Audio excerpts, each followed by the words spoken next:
Դիանա Գրիգորյանի «Վերջին զանգը» սերիալի նկարահանումները շարունակվում են, հեռուստադիտողները դիտում են ու քննարկում հեռուստասերիալի հերթական սերիան։ Էնքան կուզեի, որ Աննան ու Սոսը միասին լինեին, ինչպես նաև Անգելինան ու Հենրին, մենակ իրանք մեղք չունեն էս պատմության մեջ։ Ոնց կլիներ շուտ բացահայտվեր, որ քույր ու եղբայր չեն, պապը հեսա ինչպես միշտ ամեն ինչ կփչացնի։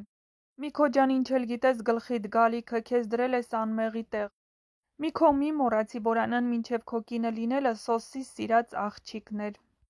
Հանդիպումն անխուսափելի էր ու Սոսն ու Աննան հանդիպեցին ու մի օր արյունը թափվելու դա կլինի Միքոյի արյունը։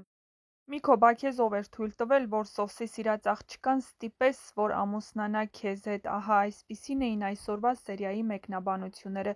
Եթե համակարծիք չեք, ապա գրեք ձեր կարծիքները։ Ճիշտ ես, Միքո, Աննան որ ամեն ինչ իմանա, քեզ ընդմիշտ կզրկի երեխայի տեսնելու հնարավորությունից ու դա այն պատիժն ա, որին որ դու արժանի ես, գրել են հեռուստադիտողները։ Նշենք, որ հեռուստադիտողների մեծ մասն արդեն կռահում էր, որ ԴՆԹ-ի թեստը անպայման կխառնի ինչ-որ մեկը։